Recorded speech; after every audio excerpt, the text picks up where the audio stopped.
참으로 끈질기게 우리를 힘들게 하는 코로나의 위기가 계속되고 있습니다.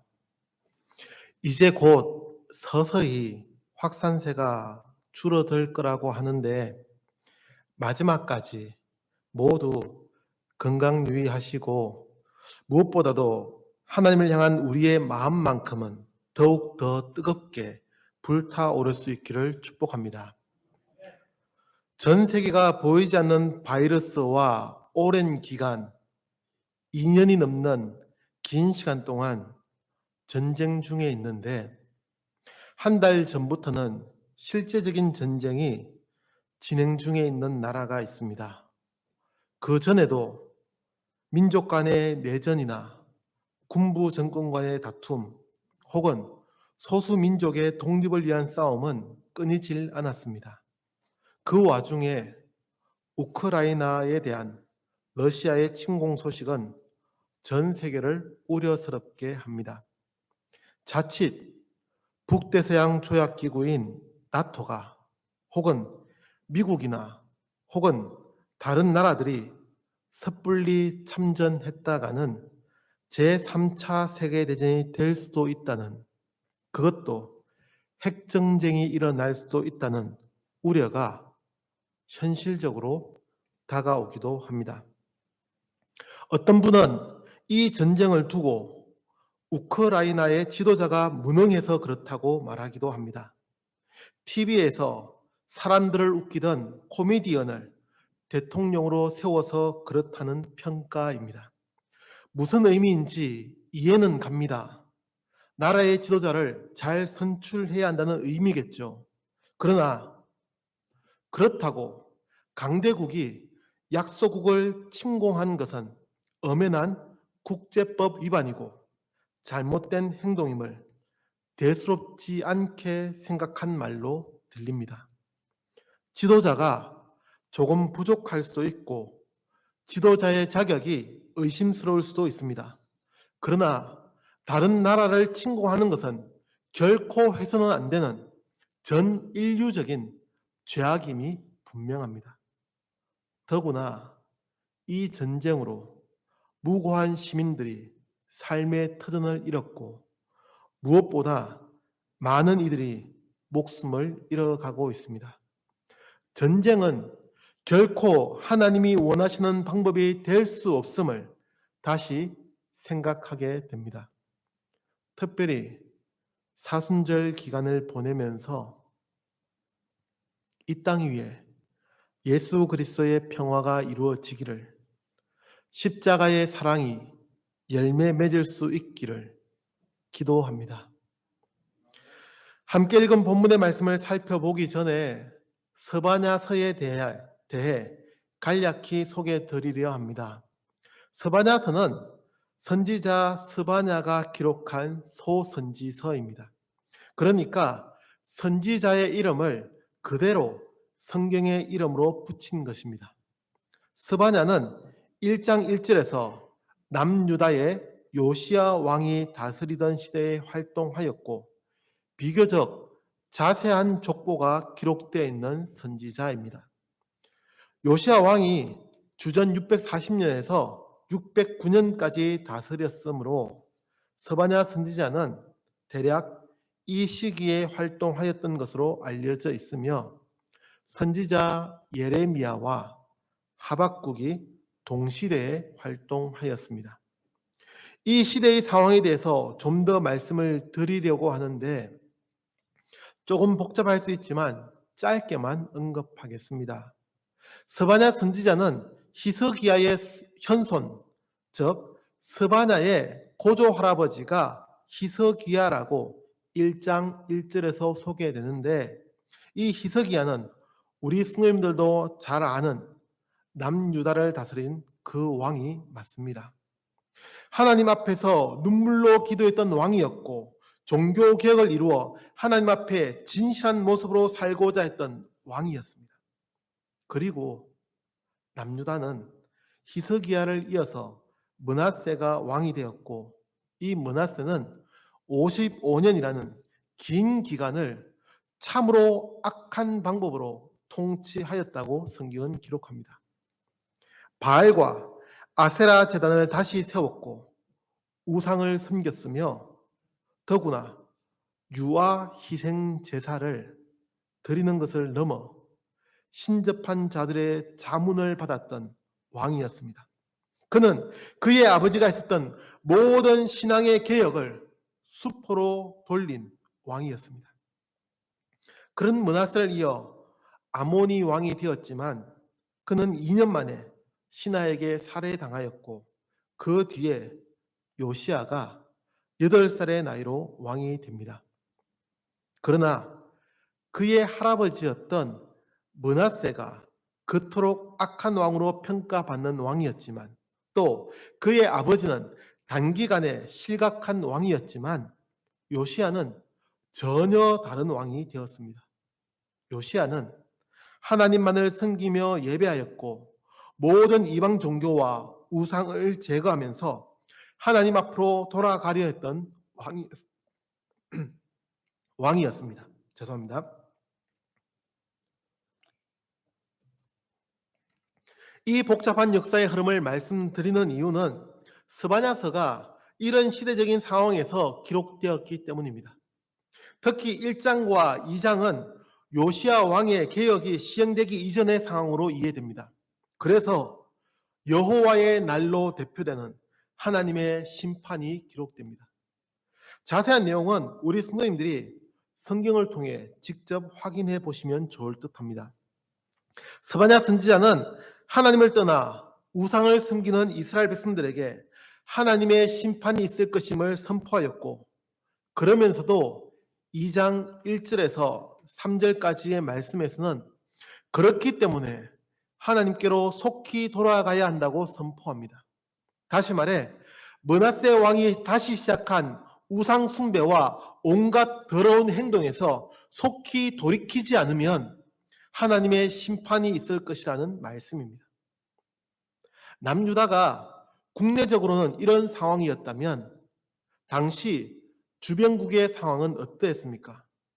아수르가 강대국이기는 했지만 점점 기울어지는 나라였습니다. 이에 반해 바벨론은 신흥 강대국으로 부상하고 있던 시기였습니다. 우리 성도님들도 아시는 것처럼 이미 북이스라엘은 아수르에 의해 멸망당하였고 남유다까지 정복될 위기에 처했었지만 겨우 그 위기를 넘긴 상황이었습니다. 그런 시대에 바벨론이 점점 강해지고 있었습니다. 그리고 너무나 분명한 사실, 오래전 히스기야 왕의 실수로 남유다는 바벨론에 의해 나라가 멸망당할 것이라고 이미 알려져 있었습니다. 열왕기하 20장 16절에서 21절까지의 말씀에 기록되어 있습니다. 무슨 말인지 아시겠습니까? 언제인지 정확히 알 수는 없지만 새롭게 힘을 키워오고 있는 저 바벨론이 결국은 남유다까지 정복하게 될 것이라는 하나님의 경고입니다. 이런 시대에 스바냐 선지자는 하나님의 심판을 선포하였습니다. 그런데 함께 읽은 본문의 말씀은 이런 위기감을 전혀 느낄 수 없는 말씀입니다. 스바냐 1장과 2장에서 전하던 말씀과는 전혀 다른 분위기의 말씀이 기록되고 있습니다. 언제 닥쳐올지 모르는 위기 앞에서 스바냐 선지자는 기뻐하며 즐거워하라고 말씀합니다. 마치 코로나의 위기 앞에 혹은 언제 세계대전이 일어날지 모르는 이 위기 앞에 서 있는 우리에게 안심하고 즐거워하라는 말씀이 전해지는 상황인 듯합니다. 우리 성도님들은 우리가 처해 있는 이 상황에서 이 본문의 말씀을 어떻게 받아들이십니까? 당시 유대인들은 이 선지자의 선포를 어떻게 이해하고 믿었을까요? 본문의 말씀을 통해 위기의 상황에서도 우리가 기뻐하고 즐거워할 수 있는 이유를 생각하며 진실한 마음으로 고백하는 이 시간이 되기를 축복합니다. 그 첫 번째는 하나님의 용서입니다. 다시 말씀드립니다. 스바냐서는 하나님의 임박한 심판을 선포하고 있습니다. 스바냐스의 첫 시작이 되는 1장 2절은 여호와께서 이르시되 내가 땅 위에서 모든 것을 진멸하리라 라고 말씀합니다. 또 남유다의 백성뿐만 아니라 그 주변의 이웃 나라들까지 심판하시겠다는 말씀이 2장에서 선포됩니다.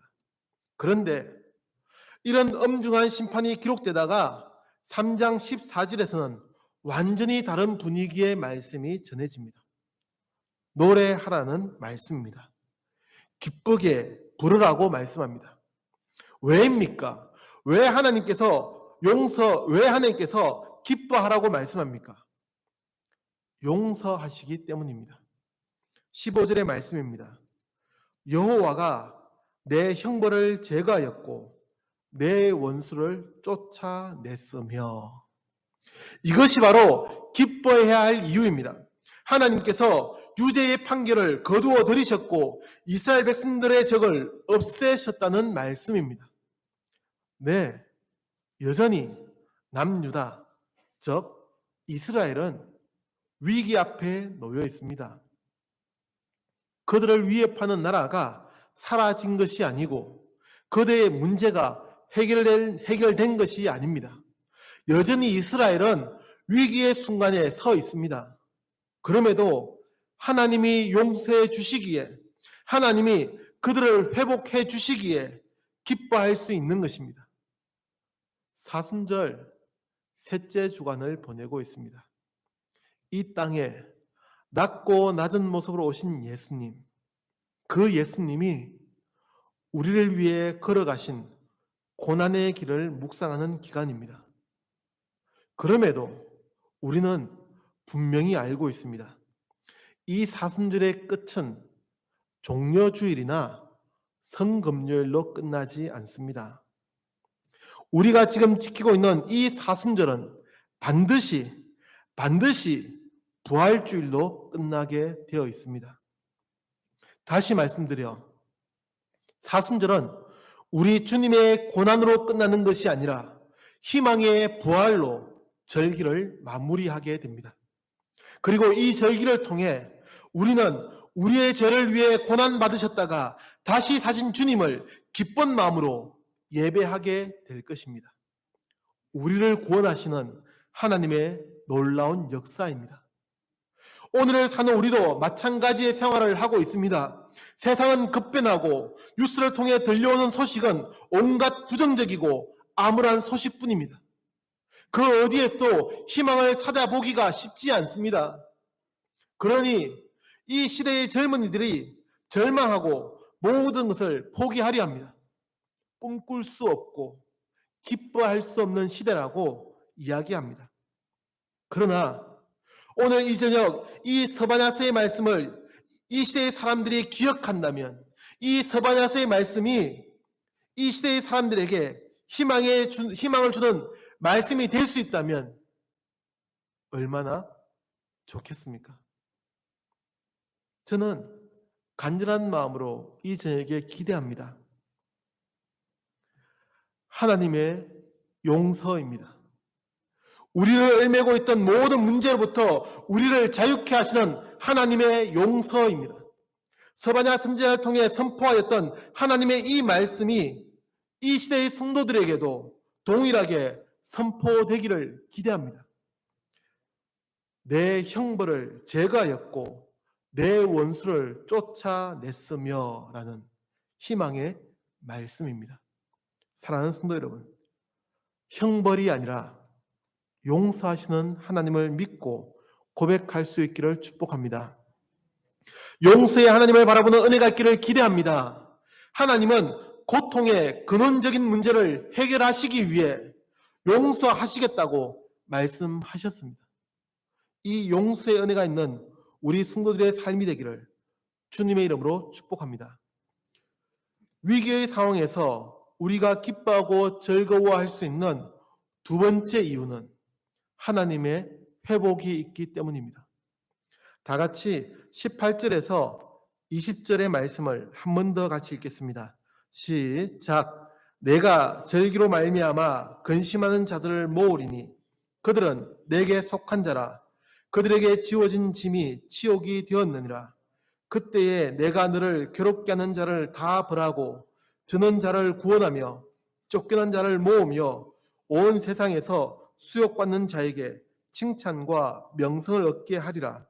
내가 그때에 너희를 이끌고 그때에 너희를 모을지라. 내가 너희 목전에서 너희의 사로잡힘을 돌이킬 때에 너희에게 천하 만민 가운데서 명성과 칭찬을 얻게 하리라. 여호와의 말이니라. 아멘. 이 마지막 세 개의 구절에서 각 구절에 반복되는 단어가 있습니다. 무엇인지 한번 찾아보시죠. 18절에서 20절 말씀에 모두 반복되는 단어입니다. 찾으셨습니까? 기본적으로 내가라는 인칭 대명사가 반복되기는 하지만 저는 그것을 말씀드리려는 것이 아닙니다. 정답은 모으다입니다. 아까 어떤 분이 얘기하신 것 같은데요. 이 세 개의 구절은 모으다라는 단어가 한 번씩 반복됩니다. 18절에서는 근심하는 자들을 모으리니 라고 하고 19절에서는 쫓겨난 자를 모으며 라고 마지막으로 20절에서는 그때에 너희를 모을지라 라고 합니다. 원어 히브리어 성경은 아사프를 1회 사용하고 가바쩌는 2회 사용하였지만 그 뜻은 동일하게 모으다라는 뜻을 가지고 있습니다. 하나님은 흩어진 이스라엘 백성들을 다시 모으겠다고 말씀합니다. 18절은 조금 애매하게 번역되어 있지만 정확한 의미는 하나님께서 절기를 통해 근심하는 자들을 다시 모으신다는 의미입니다. 흩어지고 쫓겨난 자를 모으시겠다는 말씀. 이는 고통스러운 상황에 빠져 있는 이들을 다시 회복시키신다는 약속의 말씀입니다. 특히 20절의 말씀은 더 구체적으로 너희의 사로잡힘을 돌이킬 때에 라고 합니다. 사로잡혀 갔던, 즉 포로가 되어 타국의 포로가 되어 있었던 그들을 다시 돌아오게 하신다는 말씀입니다. 하나님은 이렇게 우리를 회복시키시는 분입니다. 다시 모으신다는 말씀은 상징적인 의미입니다. 포로가 되어 있는 이들 혹은 본국을 떠나야 했던 이들에게만 주어진 말씀이 아니라는 이야기입니다. 왜 이 회복의 말씀이 중요합니까? 사람은 누구나 하나님과 단절된 상태에 놓여 있습니다. 원죄라고 합니다.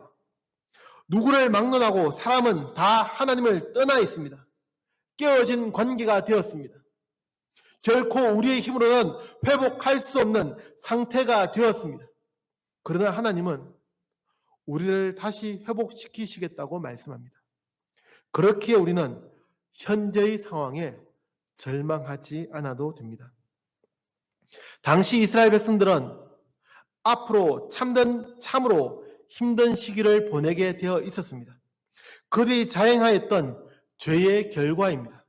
그럼에도 스바냐 선지자가 기뻐하며 즐거워하라고 외칠 수 있었던 이유는 하나님이 다시 회복시켜 주실 것임을 알고 있기에, 믿고 있기에 선포할 수 있었습니다. 사랑하는 성도 여러분, 회복의 하나님을 믿으십니까? 하나님께서 반드시 회복시켜 주심을 확신하십니까? 이 약속을 굳건히 붙잡는 성도들이 되기를 축복합니다.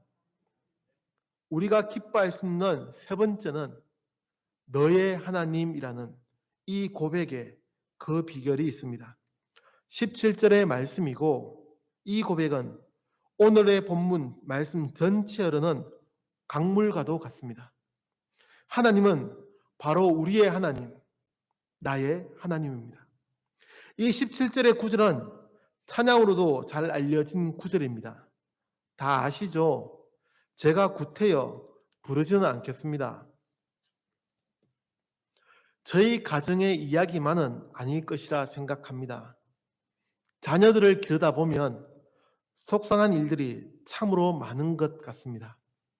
이제 적응이 될 듯도 한데 여전히 아이가 내뱉는 말 한마디에 혹은 어떤 행동 하나에 화가 치밀어 오르기도 합니다. 때로는 조용히 타이르고 지나가기도 하지만 때로는 감정이 충돌하기도 합니다. 아이는 아이대로, 어른은 어른대로 속상한 마음이 듭니다. 그렇다고 그 아이가 남의 아이가 되는 것은 아니지 않습니까? 어떻게 저런 아이가 내 배에서 나왔지라는 생각이 들 때도 있어도 그 아이는 분명 내 배로 낳은 내 자식이 맞습니다. 무슨 말씀을 드리는 것입니까? 우리는 하나님의 자녀입니다. 다시 말씀드립니다. 우리는 분명 하나님의 자녀가 맞습니다. 믿으십니까? 그래서 본문의 말씀은 너라는 단어가 반복되어 사용됩니다. 특히 17절에서 너의 하나님, 너의 가운데에, 너로 말미암아 등 계속해서 너라는 단어를 반복합니다. 하나님은 우리와 관계가 있음을 말씀하는 것입니다. 하나님은 우리와 상호 관계적 존재입니다. 이스라엘 백성들은 착각했습니다. 오해하기도 했습니다. 하나님이 그들을 버리셨다고, 하나님이 더 이상 그들과 함께 하지 않는다고 생각했습니다. 자신들의 삶이 힘들면 힘들수록, 위기가 다가오면 다가올수록 더욱 하나님의 부재를 경험하는 듯 했습니다. 하나님께 버림받았다는, 더 이상 하나님의 자녀 혹은 하나님의 백성이 아니라는 그야말로 착각이었습니다. 아니요. 하나님은 언제나 이스라엘의 하나님이었습니다. 하나님은 지금 우리의 하나님, 바로 나의 하나님입니다. 그렇기에 이스라엘 백성들은 하나님이 자신들을 버렸다고 절망하고 슬퍼할 것이 아니라 하나님께로, 아버지가 되시는 하나님께로 돌아갔어야 합니다. 돌이키면 아무 문제가 없는 일이었습니다.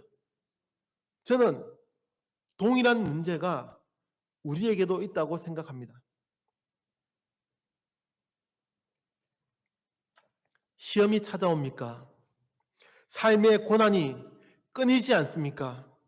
하나님이 더 이상 나와 함께 하지 않는 것 같고 위기의 순간이 끝나지 않을 것 같아 두렵습니까? 하나님이 함께하고 있음을 의심하지 마십시오. 하나님이 나의 하나님이 되심을 기억하십시오. 너의 하나님 여호와가 너의 가운데에 계시니, 이 스바냐 선지자의 고백이 힘든 순간으로 고통스러워하는 우리 성도님들에게 힘이 되고 용기가 되는 말씀이기를 축복합니다. 스바냐 선지자는 민족의 위기를 마주하고 있었습니다. 오래전부터 계속되어 온 우상 숭배와 잘못된 행동들이 하나님의 심판으로 다가왔고 머지않아 나라가 멸망당할 것임을 알게 되었습니다. 당장 회개하며 돌이키지 않으면 그 위기는 결코 끝나지 않을 것이었습니다. 그럼에도 스바냐 선지자가 기뻐하며 즐거워할 수 있었던 것은 하나님의 용서와 하나님의 회복이 있음을 알기 때문이었습니다. 그 하나님이 나의 하나님이라는 것을 믿었기에 그는 그 순간에도 기뻐할 수 있었습니다. 이 스바냐 선지자의 믿음과 외침이 우리의 고백이 되기를 축복합니다. 이 고백으로 살아가는 성도들이 되어야 합니다. 참으로 힘든 시기입니다. 무엇을 어떻게 해야 이 위기의 시기를 끝낼 수 있을지 막막하기도 합니다. 그러나 이 위기의 시대, 특별히 사순절 절기를 보내면서 스바냐 선지자의 선포와 같이 기뻐하며 즐거워하는 믿음이 있기를 기대합니다. 그런데 스바냐 선지자의 이 본문 말씀을 우리가 기억한다면 우리는 여호와의 날이 심판의 날이 아니라 구원이 시작되는 날임을 고백하게 됩니다. 하나님께서 우리의 온갖 더러운 것을 다 없애시고 우리를 새롭게 만들어 주시는 날입니다. 그래서 더욱 기뻐할 수 있습니다. 절망이 아니라 새로운 희망의 시작이기 때문입니다. 스바냐 선지자는 결국 심판을 선포하려는 것이 아니라 구원의 시작을 알리는 것이었습니다. 사랑하는 성도 여러분, 지금 우리가 맞이하고 있는 이 답답한 현실, 어찌할 수 없는 상황도 마찬가지입니다. 이는 우리를 절망에 빠지게 하려는 것이 아니라 오히려 구원하시려는 하나님의 은혜입니다. 우리를 다시 일으켜 세우시고 구원하는 그 첫 출발점이 될 것입니다. 이 고백으로 오늘 하루를 살아가는 성도들이 되기를 간절히 기도합니다. 기도하겠습니다. 늘 우리와 함께 하시며 우리에게 은혜를 다해주시는 하나님, 이 시간 스바냐서를 통하여서 우리에게 전해지는 하나님의 은혜의 말씀을 기억합니다. 하나님, 회복하시는 하나님을 바라보며 하나님이 나의 하나님을 되심을 고백하며 믿음으로 살아가는 이 시대의 그리스도인들이 되게 하여 주옵소서. 심판의 날이 심판의 날로 끝나는 것이 아니라 우리를 새롭게 하시는 희망의 날이 되게 하여 주옵소서. 예수님의 이름으로 기도합니다. 아멘.